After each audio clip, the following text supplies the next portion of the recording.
Monsieur Blanchette, bonjour. Bonjour. Vous êtes député du Rouyn-Noranda-Témiscamingue, ministre délégué aux Mines, ministre responsable de la région de l'Abitibi-Témiscamingue et ministre responsable de la région du Nord du Québec dans le gouvernement de Monsieur Philippe Couillard. C'est bien ça. Permettez-moi tout d'abord de vous souhaiter la bienvenue à l'Université Laval. Je vous remercie d'être parmi nous aujourd'hui. Nous sommes très heureux de vous accueillir pour l'inauguration des activités de la chaire de recherche et d'innovation Goldcorp en droit des ressources naturelles et de l'énergie, et de profiter de votre venue à l'Université Laval pour vous poser 3 questions en votre qualité de ministre délégué aux Mines. Ma première question porte sur notre chaire de recherche et d'innovation. La chaire de recherche et d'innovation Goldcorp en droit des ressources naturelles et de l'énergie est la première chaire au Canada qui a pour objectif de former des étudiants, de stimuler la recherche et de contribuer à une réflexion continue et cohérente impliquant l'ensemble des acteurs sociaux dans le domaine du droit des ressources naturelles et de l'énergie. Selon vous, quels sont les principaux intérêts pour le Québec de disposer d'une chaire spécialisée en droit des ressources naturelles et de l'énergie? Ils sont nombreux.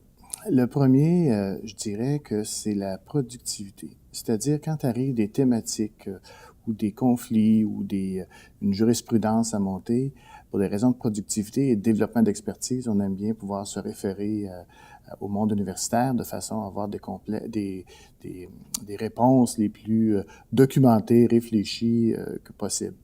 L'autre chose, c'est nécessairement la compétitivité internationale. Ces projets-là sont souvent partout sur la planète. Le terrain de jeu dans le secteur minier, c'est souvent la planète. Donc, ça peut être intéressant d'avoir parfois une entreprise, par exemple, si elle est suisse, je prends Glencore qui a des opérations ici, avoir un avis sur, oui, notre droit chez nous, au Québec, mais aussi en comparaison des aspects internationaux. Enfin, il y a toute la notion de respect de l'environnement. On sait que c'est une valeur fondamentale pour notre gouvernement de partir des mines, mais ça nous prend absolument un respect de l'environnement et aussi une acceptabilité sociale, les deux dimensions. Aujourd'hui, on est en 2015. On ne peut plus se permettre de développer des mines sans atteindre ce respect environnemental-là. Et le ministère du Développement durable et de la lutte au changement climatique s'assure que les populations sont bien défendues, surtout quand il s'agit de projets à proximité de communautés, qu'elles soient autochtones ou blanches, si on le compare avec les autres. Donc, tout ça faisant, on pense que ça l'amènera une meilleure acceptabilité sociale lorsque les décisions seront prises en toute connaissance de cause et j'oserais dire en toute amélioration voulue, souhaitée par une population aussi. Quand les populations soulèvent des préoccupations, des inquiétudes, des questions sur différents aspects, on aime toujours pouvoir se référer à des mondes, à des gens, à des expertises qui soient le plus neutres possible et le plus objectif possible. Les mines constituent un secteur d'activité important au Québec, qui devrait encore demeurer à l'avenir, notamment dans le cadre du Plan Nord. Au cours des dernières années, des réformes ont été entreprises pour adapter ce secteur aux exigences du développement durable. On peut penser à la loi sur l'impôt minier, la loi sur les mines de 2013 et encore du projet de loi numéro 55 sur les mesures de transparence dans les industries minières, pétrolières et gazières. Monsieur le ministre, quelle est votre vision d'une gestion durable des mines au Québec et quelles mesures resteraient à instaurer pour atteindre cet objectif? La première, l'industrie minière suit un peu les grands courants mondiaux. La première chose que je mettrais de l'avant, c'est l'économie circulaire.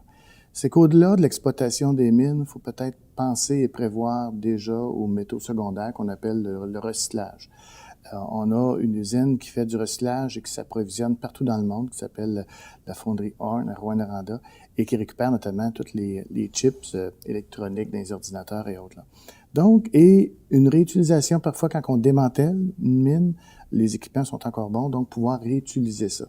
Ou tout simplement faire de la location d'équipements ponctuels sur des périodes de temps, que ce soit 5, 10 ou 15 ans, parce que toutes les mines, c'est pas des grands projets de 30 ans. Donc, il peut y avoir cette notion-là d'économie circulaire, de faire plus avec les équipements ou les matériaux même qu'on peut posséder entre nos mains. L'autre chose, c'est la notion d'énergie renouvelable. Tout récemment, je donne un exemple plus concret de ça. Il y a eu une éolienne ancrée dans le Pergélisol, dans le Grand Nord, dans la baie d'Ungava, avec des pales chauffantes pour un peu comme à l'image des avions, des appareils d'H8, c'est-à-dire que les pales chauffantes feraient enlever le givre. Mais cette éolienne-là nous permet de faire l'économie de 6 millions de litres de diesel. Et le projet est tellement probant qu'on a l'intention d'en construire d'autres, soit pour l'entreprise ou même les villages inuits du Grand Nord.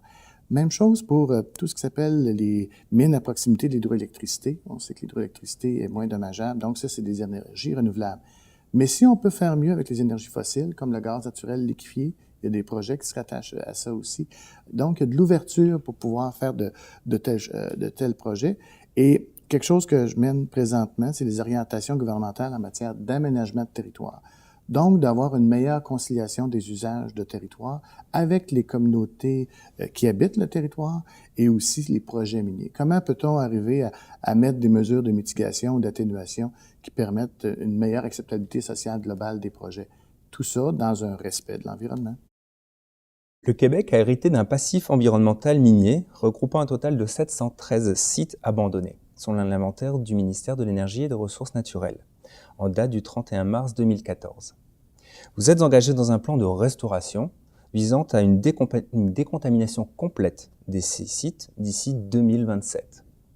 La remise en état est estimée à 1,2 milliard de dollars par le ministère et ce coût pourrait vraisemblablement être supporté par le contribuable québécois.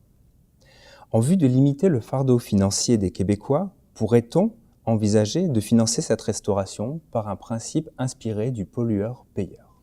On va y aller en deux temps. On va parler du passé dans un premier temps.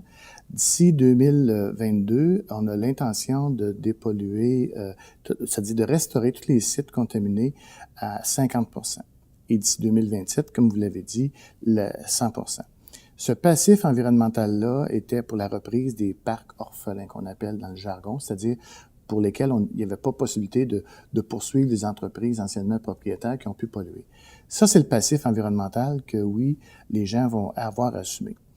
Pour le futur, la réponse est non. C'est-à-dire qu'il n'y aura pas de passif environnemental à supporter par le gouvernement, puisque dans la nouvelle législation adoptée en décembre 2013, il est prévu que dans les 2 premières années, les mines paient la totalité, soit 100% du plan de restauration du site. Donc, ça veut dire que pour les prochaines années, présentement, on a 557 millions d'accumulés en garantie financière de restauration. Et sous peu, d'ici peut-être 2 ans, on pourra avoir la totalité des sommes accumulées de façon à s'assurer que les futurs plans de restauration soient tous payés d'avance, ni plus ni moins. Donc, la nouvelle législation nous protège contre les futurs sites orphelins. Il ne pourra plus en avoir parce que les gens auront payé d'avance et tout ça est mis en fiducie dans les fonds gouvernementaux. Merci beaucoup, Monsieur le ministre, pour ces propos très éclairants. Et merci encore d'avoir été parmi nous pour l'inauguration des activités de la chaire de recherche et d'innovation Goldcorp en droit des ressources naturelles et de l'énergie. C'était mon bon plaisir.